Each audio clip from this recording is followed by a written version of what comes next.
Hello, আসসালামু আলাইকুম guys. আজকে আবার আমরা চলে আসলাম আপনাদের সাথে নতুন একটি ক্রিপ্টোকারেন্সি কয়েনের ভিডিও নিয়ে। আজকের ভিডিওতেও থাকবে আমাদের বিটকয়েনের আপডেট এবং তারপরে থাকবে আমাদের একটি অল্ট কয়েন্সের আপডেট। তো চলেন আমরা আজকের ভিডিওটি শুরু করি। সো প্রথমেই যদি আমরা দেখি, আমি যে গত কালকের ভিডিওতে আপনাদের লেভেল বলেছিলাম 1,03,624 উপর আমাদের ব্রেকআউট চাই। বিটকয়েন সেই লেভেলটি টেস্ট করে রিজেকশন নিয়ে চলে এসেছে নিচে, বাট আমরা এখন যদি সাপোর্ট দেখি বিটকয়েনের সাপোর্ট দেখতে হবে আমাদের।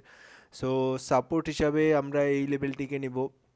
সো সাপোর্টের যে লেভেলটি রয়েছে সেটি হচ্ছে 1,01,000 থেকে 1,00,000 $1,02,88, এটি হচ্ছে আমাদের সাপোর্ট।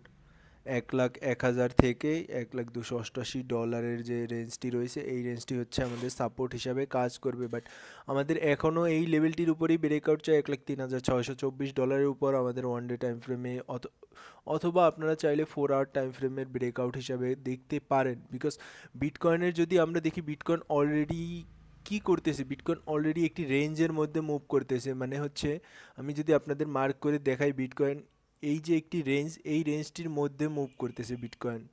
মানে বিটকয়েনের ক্যান্ডেল ক্লোজিং এই রেঞ্জের ভিতর হচ্ছে। সো আমরা কিছুটা আশাবাদী থাকতে পারি, যদি বিটকয়েন এই লেভেলটি 1,03,000-এর উপর, $3,624 উপর ক্লোজিং করতে পারে, তাহলে আমরা উপরের লেভেলগুলো দেখার আশা রাখতে পারি এবং বিটকয়েন হয়তো বা তাহলে উপরের দিকের আমরা লেভেল রাখতে পারি। এবং বিটকয়েনের যে যে লেভেলগুলো রয়েছে এগুলো আমি আপনাদের আগেই বলে দিয়েছি এবং এগুলো আমার এখানে মার্কই থাকবে। আমি আবার আগামী কালকের ভিডিওতে আপনাদের এই লেভেলগুলো আপডেট করে দিব, কি কোন কোন লেভেলে আমরা যদি উপরের সাইডে ব্রেকআউট পাই, সো আমরা কোন কোন লেভেলগুলো দেখতে পাচ্ছি। অবশ্যই কালকে সকালে উইকলি ক্লোজিংও হবে, সো খুবই ইম্পর্টেন্ট থাকবে। কালকে সকালে যদি আমরা উইকলি ক্লোজিং পাই উপরে, তাহলে আমাদের জন্য অনেকটাই ভালো দিক হিসাবে গণ্য হবে বিটকয়েনের এই লেভেলটি। বিকজ তাহলে আমাদের জন্য অনেকটাই মুক্ত হতে পারবো যখন বিটকয়েন এই লেভেলের উপরে যাওয়া শুরু করবে।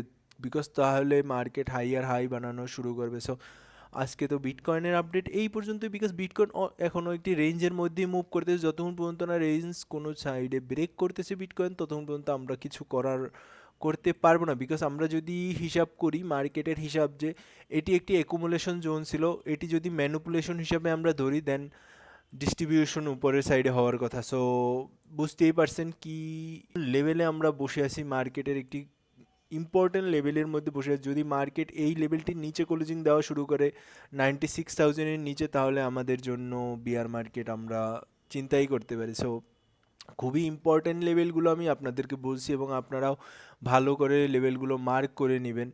সো চলেন আমরা গিয়ে আমাদের আজকের অল্ট কয়েন্সটি দেখে নিই। অল্ট কয়েন্সটি হচ্ছে অ্যাপটোস। অ্যাপটোস যদি আমরা দেখি, অ্যাপটোস এখন পর্যন্ত হাই বানাতে পারেনি ওয়ান ডে টাইম ফ্রেমে। সো অ্যাপটোসের জন্য এখন আপনাদের নিজেদের জন্য দেখতে হলে, আপনাদের জন্য, সো আপনাদের যদি অ্যাপটোস দেখতে হয় তাহলে অবশ্যই অ্যাপটোসের লেভেলটি মার্ক করে রাখবেন। অ্যাপটোস একটি লেয়ার 1 ব্লকচেন এবং মার্কেটের ওয়ান অফ দ্য কিছু ফাস্টেস্ট ব্লক চেনের মধ্যে অ্যাপটোস একটি ফাস্টেস্ট ব্লক চেন হিসেবে গণ্য হয়। এবং অ্যাপটোসের ব্রেকআউট লেভেল যেটি হচ্ছে সেটি হচ্ছে 3.2344 এর এবং অ্যাপটোসের যদি আপনারা চিন্তা করেন যে না আমরা ব্রেকআউট বাই করবো না, আমরা সাপোর্ট বাই করবো, সো সাপোর্ট বাই করতে হলে অ্যাপটোসের সাপোর্ট আসবে 2.74 থেকে 2.59। যদি আপনারা এই লেভেলটিতে অ্যাপটোস পেয়ে যান তাহলে তো অনেকটাই ভালো হবে। বিকজ এখান থেকে রিস্ক রিওয়ার্ড অনেকটাই ভালো হবে। বিকজ যদি আপনারা দেখেন অ্যাপটোসের টার্গেট অনেকটাই উপরে আসবে যদি এই লেভেলে পান। শুধু 12%-এর এসএলের সাথে আপনারা উপরে টার্গেট নিতে পারেন। উপরে মিনিমাম টার্গেট যদি আমরা দেখি, যে আমরা মিনিমাম টার্গেট হিসাবে গণ্য করবো সেটি মিনিমাম টার্গেট আমাদের 70%-এর টার্গেট আসতেছে অ্যাপটোসে। 12% 1:7-এর রেশিও আসতেছে অ্যাপটোসে। সো আপনারাও বুঝতে পারছেন কী ধরনের রিওয়ার্ড আপনারা পেতে চলেছেন যদি অ্যাপটোস আপনারা সঠিক সময়ে সঠিক হিসাবে ক্যাচ করতে পারেন। সো অ্যাপটোস দেখে নিলাম আমরা আমাদের আরও একটি অল্ট কয়েন্স দেখিনি।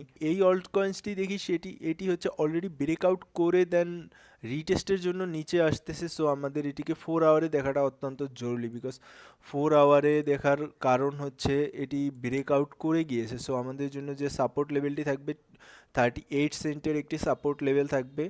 সো আমরা এটিতে চেষ্টা করব, অপটিমিজমে আমরা চেষ্টা করব যে আমরা যে ব্রেকআউটটি রয়েছে আমাদের ওয়ান ডে টাইম ফ্রেমের, আমরা সেই ব্রেকআউট লেভেলের উপর যতক্ষণ ব্রেকআউট উপরের যে লেভেলটি রয়েছে সেটির উপরেই এখনও মার্কেট সাস্টেন করতেছে। সো এটি একটি ভালো দিক এবং আমাদের অপটিমিজমে আমাদের স্টপ লসটা একটু বেশি আসতে পারে, 22%-এর স্টপ লস আসবে। বাট যদি আমরা এখানে এই লেভেলে 30% ইউজ করে এই লেভেলে 70% ইউজ করার চিন্তা করি, তাহলে আমাদের জন্য স্টপ লসটা ম্যানেজ হয়ে যাবে। সো আপনারা আপনাদের হিসাব অনুযায়ী ক্যালকুলেশন করে নেবেন এবং আমি আপনাদেরকে আমার টার্গেট হিসাবে বলে দিচ্ছি মার্কেটের মিনিমাম আমরা 1:2 এর টার্গেট তো পাবোই পাবো।